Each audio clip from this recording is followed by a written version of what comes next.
मुसलसल हंस रहा हूँ, गा रहा हूँ, तेरी यादों से दिल बहला रहा हूँ। किनारे मेरी जानिब बढ़ रहे हैं और मैं हूं कि डूबा जा रहा हूँ। यहाँ गैरों को उल्फत मिल रही है, मैं अपना हूं तो परखा जा रहा हूं। जब जब इस अजीम हिंदुस्तान में मुस्लिम क़यादत ने जन्म लिया, तब तब सो कॉल्ड सेक्युलर जमात के दल्लों ने, जी हाँ, मैं बहुत जिम्मेदारी से उनके लिए दल्लों का इस्तेमाल करूंगा, हालांकि ये मेरी तहजीब पर सूट नहीं करता, लेकिन उनके ऊपर भी ये सूट नहीं करता कि वो हमारे कायद को बीजेपी का एजेंट कहें। एक शख्स पर आप एक लंबे अरसे से इल्जाम तराशी कर रहे हैं, एक लंबे अरसे से आप उसे बीजेपी का एजेंट बोलते हैं और वो शख्स कभी आपको लौटकर जवाब नहीं देता। और उसने पहली बार आपको लौटकर जवाब दिया और उन्होंने चीख कर कहा एक मंच के माध्यम से कि तुम समाजवादी के दल्ले, और आपके आग लग गई। एक वक्त था कि जब हिंदुस्तान की राजनीति सिद्धांतों की बुनियाद पर थी, लेकिन जब से मसलमैन की पॉलिटिक्स शुरू हुई और रसूखदार, सो कॉल्ड रसूखदार धंधे वाले लोग जो 20 करोड़ और 30 करोड़ खर्च करके सियासत में आने लगे, उन्होंने सियासत को धंधा बना दिया। और ये वही धंधे वाले, मेरी बात पे गौर करिएगा, मैं बहुत, ये वही धंधे वाले लोग आज मुल्ली क़यादत को बीजेपी का एजेंट बोलते हैं। इनके अंदर हिम्मत नहीं है कि ये मुसलमानों की आवाज विधानसभा में बन सकें, लोकसभा में बन सकें। हमारी शरीयत में मुदाखलत हुई, लोकसभा के अंदर ट्रिपल तलाक पर चर्चा हुई, ये हमारा अंदरूनी मामला था, ये हमारा मजहबी मामला था, ये हमारी शरीयत का मामला था। और ये नाम निहाद लोग, इनके नाम तो उर्दू में हैं, इनके नाम तो मुसलमानों वाले हैं, लेकिन ये दल्ले और ये धंधे वाले लोग आपकी आवाज नहीं उठा सकते, क्योंकि ये अपनी जिंदगी में, अपने राजनीतिक सफर में इतने ज्यादा घपले कर चुके हैं कि अगर ये मुसलमानों की आवाजें उठाएंगे तो इनके घर में इनकम टैक्स और ईडी की रेड पड़ जाएगी। और मैं आपसे ये बात पूछ रहा हूं, ये नुमाइंदे जब आपके बीच में आते हैं, बड़े बड़े लाव लश्कर के साथ में आते हैं, इनके ये अगर मस्जिद में आ जाएं तो 20,000 रुपया उनके सिर्फ लाव लश्कर में खर्च होता है। चुनाव जीतने के बाद ये हल्के लिए क्या करेंगे? चुनाव जीतने के बाद ये सबसे पहले जो पैसा इन्होंने चुनाव में खर्च किया है उसको वापस निकालेंगे। आप देखिए, चांदपुर की पसमानदगी का आलम देखिए, बिजनौर के रोड से निकलिए, घुटनों तक पानी भरा हुआ खड़ा है। जिस क्षेत्र में मैं जब चांदपुर में चुनाव लड़ने आया तो मुझसे कहा था कि ये बाहुबलियों का इलाका है। मेरी एक दोस्त है, उन्होंने मुझसे पूछा कैसे चुनाव लड़ोगे, पूरा सिस्टम उनके साथ है, माल दौलत, वो बाहुबली लोग हैं, कैसे लड़ोगे? तो मैंने उससे कहा कि मैं अपने ईमान की ताकत तो उनसे लड़ूंगा।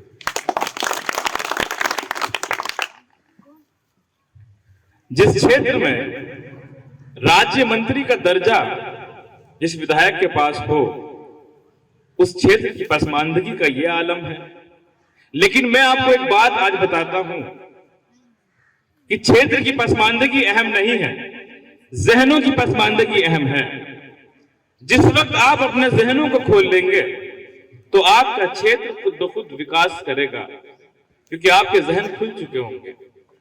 आप अपने जहनों को खोलिए, सोचिए, आज अपने घर जाइएगा और अपने बच्चों की आंखों में आंखें डालकर सोचिएगा कि आज जो मैंने आपसे बात बताई है कि वो वाकई आपके मसाइल हैं।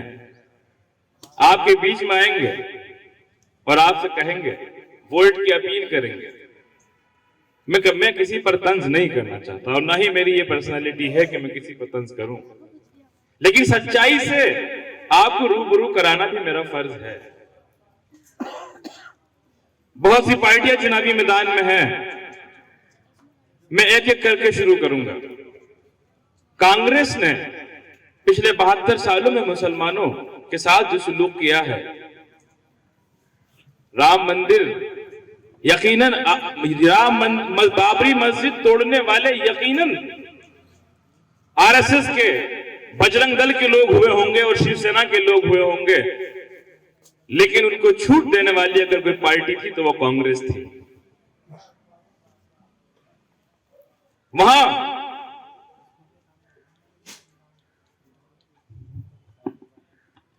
कांग्रेस ने पिछले 72 सालों में, आज मुसलमानों की पसमानदगी का आलम यह है कि जिस वक्त मुल्क आजाद हुआ था और हिंदुस्तान कांग्रेस के हाथ में आया था, हिंदुस्तान की बागडोर कांग्रेस के हाथ में थी, उस वक्त इस मुल्क में जो जबान बोली जाती थी वो उर्दू जबान थी। लेकिन आज उर्दू का नामो निशान नहीं। शायद ही इस अवान में सिर्फ बुजुर्गों में दो या चार पिछली नस्लों के लोग होंगे जो आज हमारी जबान को जानते हैं। और ये ऐसे ही हमारी जबान खत्म नहीं हुई, ये बहुत साजिश के तहत आज हम सरकारी स्कूलों में एडमिशन लेने के लिए जाते हैं तो हमारे लिए ये अनिवार्य है, ये कंपलसरी है कि हम हिंदी जबान पढ़ें। क्यों? मेरी जबान उर्दू है तो मैं हिंदी क्यों पढ़ूं और जबरदस्ती क्यों पढ़ूं? ये आपके हकीकी मसाइल हैं, समझिए इस चीज को। जिस कौम की, जिस मिल्लत की जबान खत्म हो जाए वो मिल्लत की सोच खत्म हो जाएगी।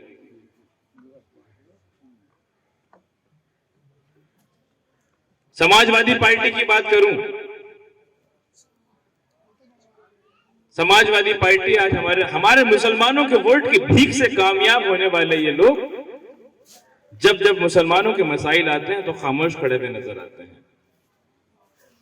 सुनील सिंह, युवा वाहिनी का एक नेता सुनील सिंह, जिसने ये बयान दिया था कि मुसलमानों की लड़कियों को कब्र से निकाल के रेप करो, मुसलमानों की लड़कियों का बलात्कार करो, उनको कब्र से निकालकर, यानी मरी हुई लड़कियों का रेप करो।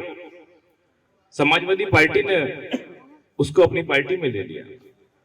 लेकिन अभी भी शिकवा मुझे समाजवादी पार्टी या अखिलेश यादव से नहीं है, वो तो मेरा दुश्मन है, मुझे उससे क्या शिकवा?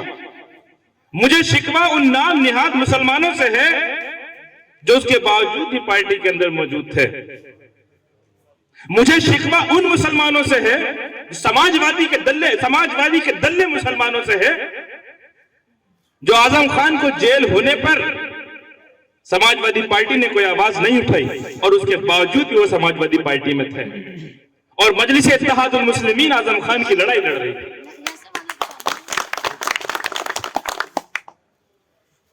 मैं आपको सुनवाता हूं, अभी मेरे पास व्हाट्सएप पे आई है। उसको ज्यादा लाइक करते हैं जो कट्टरपंथी होता है, और कट्टरपंथी जो मुसलमान है इसकी औरत चुनाव ना जीत जाए तो मैंने उनको बोला बीजेपी को वोट ट्रांसफर कर दो। तो मेरठ के अंदर फिर जो सुन कास्ट के लोगों ने, मुसलमानों ने तो नहीं किया, वो तो कट्टरपंथी को गया, लेकिन मेरे कहने पर सुन कास्ट और बैकवर्ड क्लास का जो अपर कास्ट का वोट जो हमारे साथ में जुड़ा हुआ था तो वो बीजेपी को हमने ट्रांसफर करा दिया, तो कहीं वो कट्टरपंथी जो है वो चुनाव ना जीत जाए। मेरे आबा व अजदाद के वोटों की भीख में कामयाब होने वाली बहन जी आज हमें कट्टरपंथी कह रही है और हमें हराने के लिए अपना वोट बीजेपी को ट्रांसफर करती है। इस बात का क्या गारंटी है? आप बहुजन समाज पार्टी के प्रत्याशी को यहां से जिताकर भेजिए और बहन जी अपना वोट किसी बीजेपी को ट्रांसफर नहीं करेंगे। क्या इस सवाल में कोई शख्स है जो बहन जी की गारंटी ले सकता है? आपके सामने आज एक ही विकल्प है, एक ही ऑप्शन है। अपनी आवाज को विधानसभा में बुलंद करिए और आपकी आवाज, आपकी बेबाक आवाज, आपकी बेखौफ आवाज अगर कोई है तो मजलिस इत्तेहादुल मुस्लिमीन है। ये हमारे बुजुर्ग हैं, छड़ी देना। इसे छड़ी बोलते हैं हिंदी में, अंग्रेजी में इसे विप बोलते हैं। पॉलिटिकल पार्टी जब अपने एमएलए को विप जारी करती है, छड़ी, और पीछे से मारती है उसके, बेटा आपको बस यही बोलना है जो हम आपसे बता रहे हैं, और अगर तुमने ज्यादा बोलने की जरूरत की तो ये पीछे से पड़ेगा आपके विप। ये कॉन्स्टिट्यूशन है जो मैं आपको बता रहा हूं आम भाषा में। और ये विप एक ऐसी चीज है, छड़ी एक ऐसी चीज है कि जिसकी वजह से वो आपके मसाइल को नहीं रख सकता। हो सकता है कि उसके दिल में कौम का बहुत दर्द हो, लेकिन वो छड़ी के मामले में डरा हुआ है। और इस छड़ी की ताकत बहुजन समाज पार्टी का वोट बैंक है, जिसकी बुनियाद पर वो इस छड़ी का इस्तेमाल करते हैं। और आप भी एक वोट बैंक बनिए और ये बिरादरियों से ऊपर उठकर सोचिए।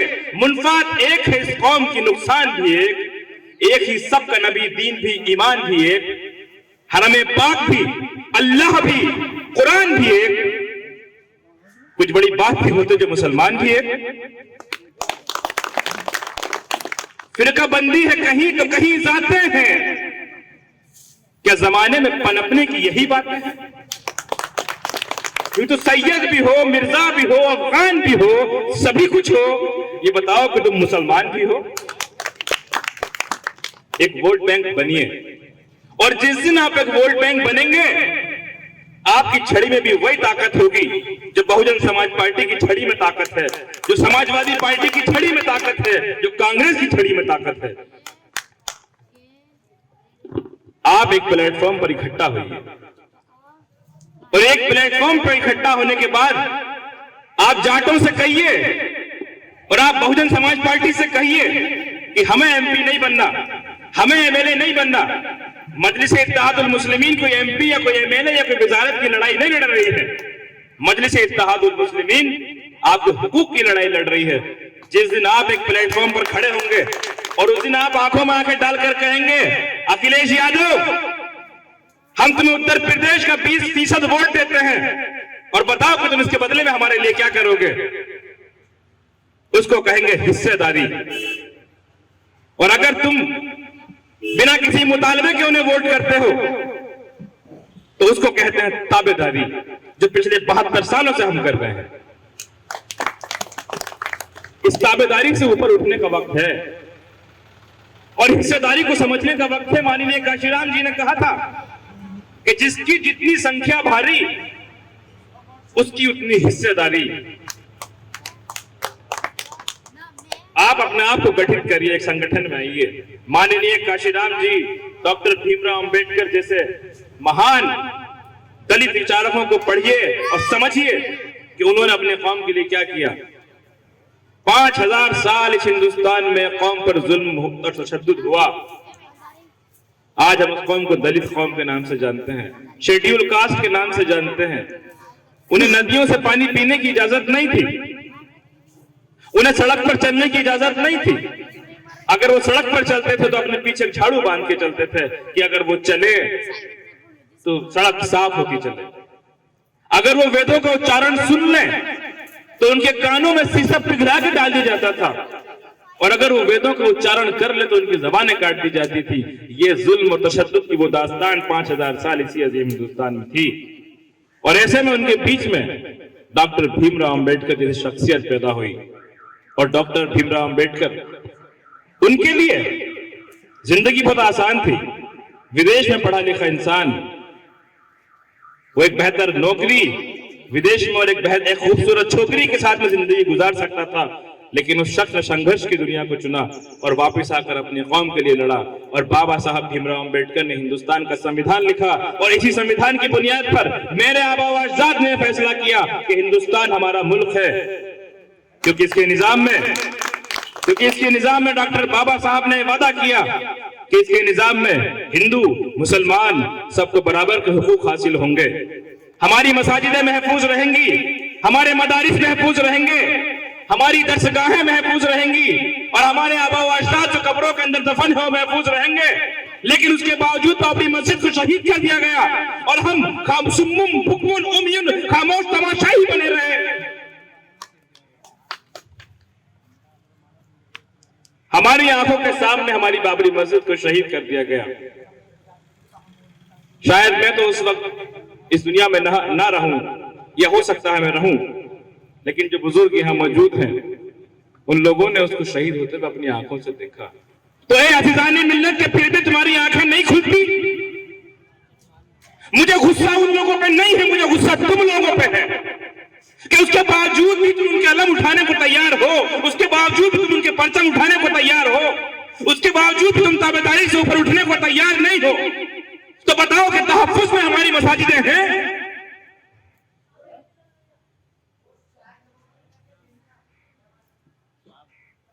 अज़ीज़ान मिल्लत, ये वक्त मुसलमानों के लिए बहुत अहम वक्त है। अपना समझोगे तो बाद में पछताओगे। अभी रात का रंग और भी काला होगा। शतुरमुर्ग की तरह शतुरमुर्ग क्या करता है कि जब तूफान उठता है रेगिस्तान में, तो वो अपने मुंह को